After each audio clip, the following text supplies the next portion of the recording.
Hi, my name's Matt and I'd like to welcome you to this SYNDIAC video, which is part of our MOR Management of Risk Foundation training course.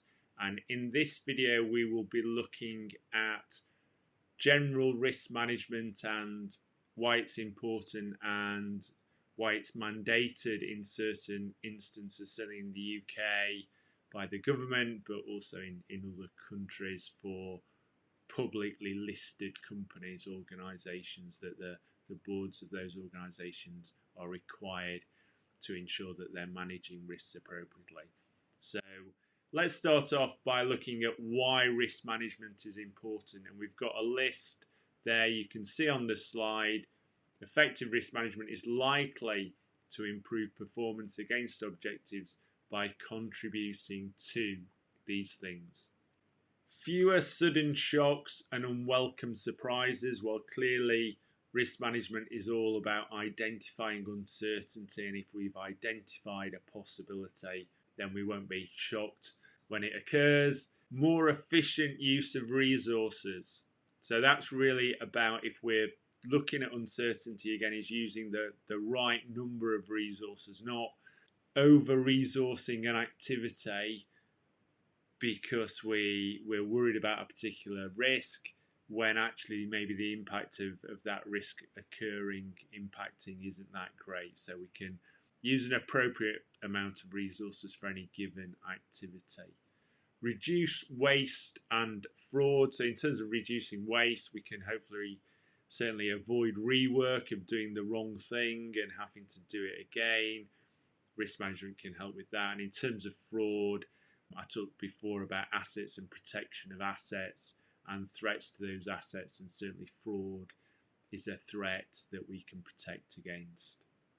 Better service delivery, and certainly risk management can help us get it right first time, and it's much better to get the service right first time than get it wrong and fix it. So we want to avoid that. Again, it's reducing that waste of rework. It aligns very closely with that. Reduction in management time spent firefighting. Yes, we want to do very little firefighting. Clearly, occasionally there will be issues that occur that we haven't predicted and we do just have to firefight, but that should be very much the exception and not the rule. So the rule should be, when issues occur, they are issues we've predicted and we have a plan in place ready to deal with them. Better management of contingent and maintenance activities. Yeah, so again, it's making sure those contingency activities, maintenance activities are planned and are appropriate. Lower cost of capital, potentially because we're planning ahead, we're looking at things that might happen if we need to borrow money, if we need to obtain capital, we can do so at an appropriate time when it's good value, rather than having to do it at any cost because we've got an issue that we need to respond to. Improved innovation, yeah, so innovation is risky, it is uncertain, so if we are good and confident in our risk management, we can be confident that when we are taking risks, we're making a conscious decision to take an acceptable risk, and that will help with innovation. Increased likelihood of change initiatives being achieved. As I said, at project and program level, there is inherent uncertainty, which is risk, and what we want to do is take it in a controlled way, so make those conscious decisions to accept the risk, making sure they are acceptable and making sure we control them appropriately. More focus internally on doing the right things properly. So again, that focus on doing the right things and doing them well. So we don't just want to do the right things, we want to do them well as well, do them properly, and risk management can help us do that. And more focus externally to shape effective strategies. So having that external focus to understand what competitors are doing, what's going on in the market, what governments and legislation, technology and what's going, innovation that's going on in the market and how it might affect us. and again, it's that uncertainty and managing it in a controlled way. We've got a slide now on really the history of risk management, brief history. This is very UK focused, but it applies elsewhere as well. So pre-1960s, ad hoc management of risk. Yeah, certainly throughout history, humans have managed risk, undoubtedly, when humans were running around with spears trying to kill animals to eat. There was a risk in doing that, and they would have managed those risks implicitly on a day-to-day basis. But yeah, so pre-1960, ad hoc management of risk in all sorts of areas. 1960s, risk management begins to be recognised as an essential skill for effective management. Early application of risk management tended to focus on insurance as a means of mitigation. And I'm sure you're aware of that. I'm sure you have insurance on your home, on the contents of your home, on your car or motorcycle if you have one, and on other valuable assets that you own, and maybe you take out personal insurance for healthcare or travel insurance and so on. So insurance is a very common means of managing risk. 1970s, broader view emerges with better understanding of risks faced, and alternatives to insurance begin to be adopted. Focus is still on threats. So we've talked about risk being uncertainty and opportunities and threats, but yes, certainly historically the focus was on those threats, on the negative things that might happen.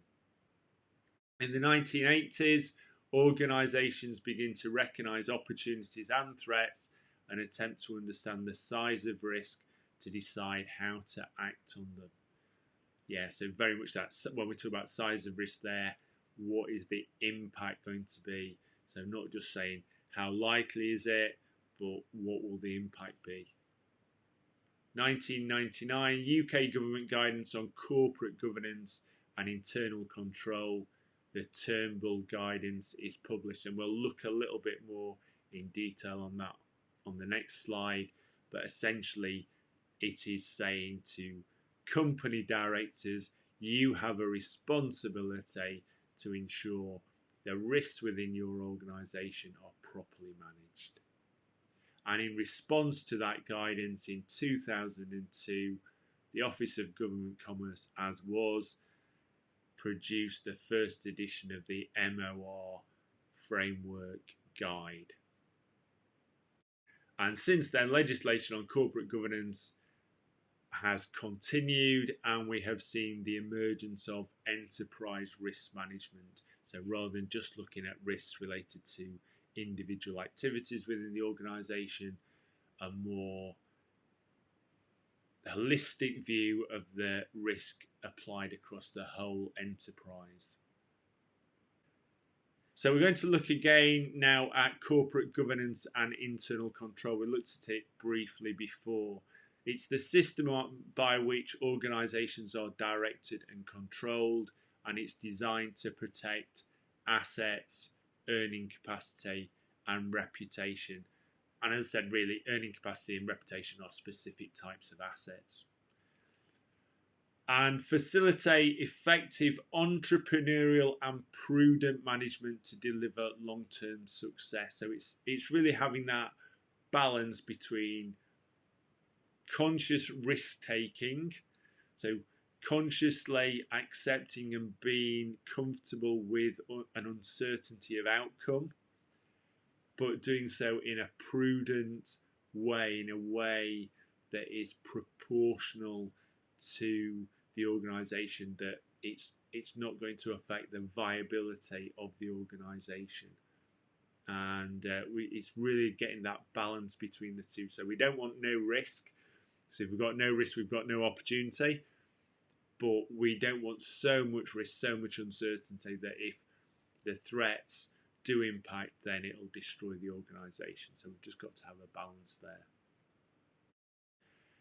And the board is responsible for determining the nature and extent of the significant risks it is willing to take in achieving its strategic objectives.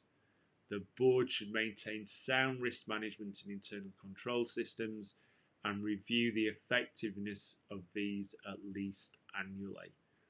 And in terms of this, the key thing really is that the board understands what risks are being taken, so that the risks that are being taken are conscious risks and they are in control of them.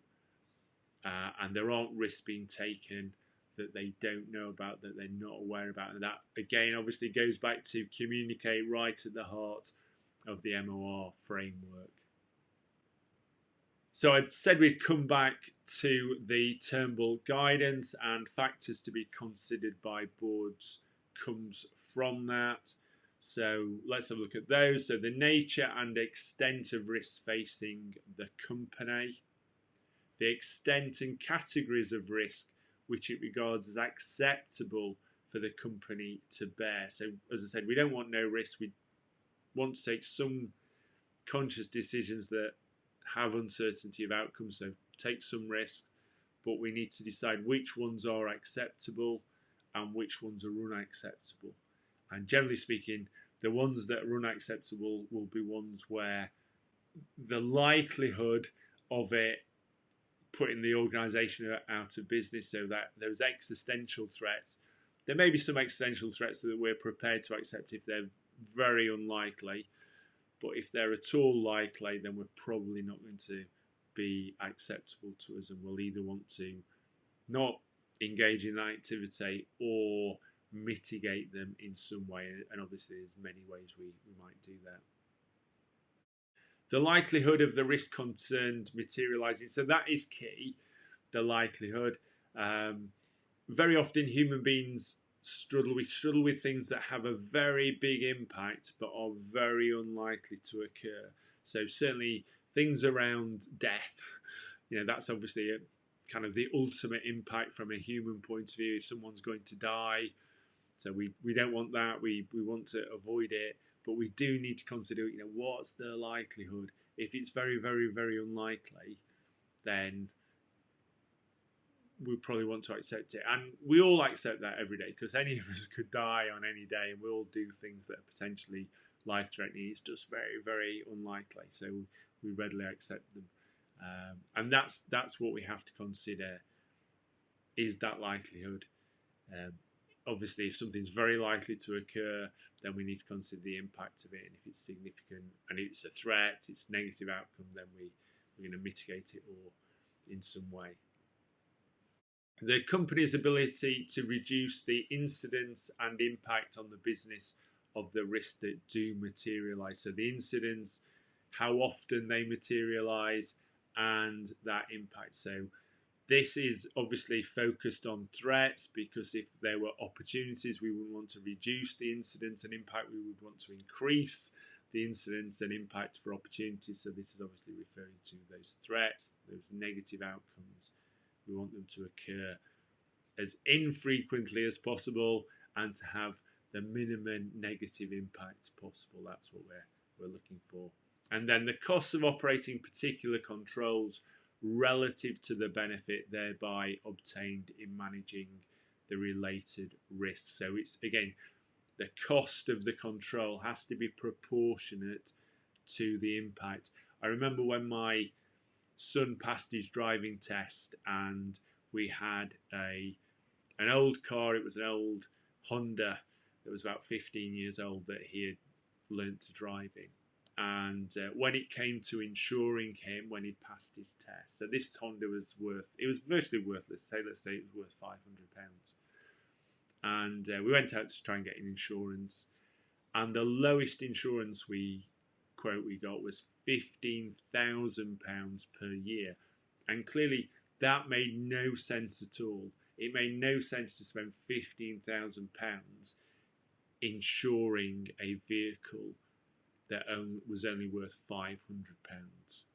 And obviously there's consequential damages to other people's vehicles that you're insuring against as well. But just on the basis of our vehicle, that made no sense.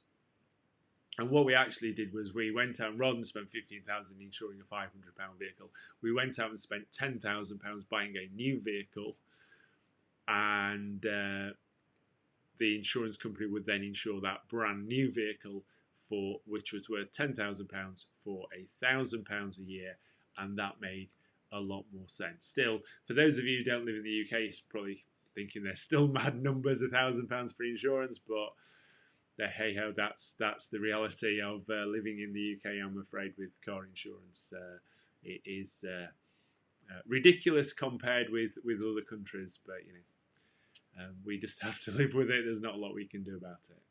But yes, we have to make sure those controls are relative to the benefit. One last thing before we finish: where does MOR fit into best management practice? So the diagram you can see there, figure 1.3, is from the MOR guidance, so it is a little old because it doesn't have things like Prince to Agile on there or Resilia, and it's referring to ITIL. Obviously we're on ITIL 4 now as I record this, but the key thing there you can see is that MOR supports project, program and portfolio management. And indeed, with the release now of ProPath, if you have MOR and Prince2 and MSP, then you can get the ProPath Project Expert certification. If you have MOR, Prince2 Agile and MSP, you can get the ProPath Agile Project Expert certification. So that's where it's fitting in. And one more thing, it aligns very closely with management of value. Obviously, risk, we're looking at uncertainty, and yes, trying to exploit those opportunities and avoid those threats. Management of value, obviously very focused on ensuring that the benefits outweigh the costs of any organisational activity, but they do go, they're kind of a yin and a yang in a way that go very nicely together. Okay, so that brings us to the end of this video. I hope you've enjoyed it. Join me again in the next one. Until you see me again, have a great day.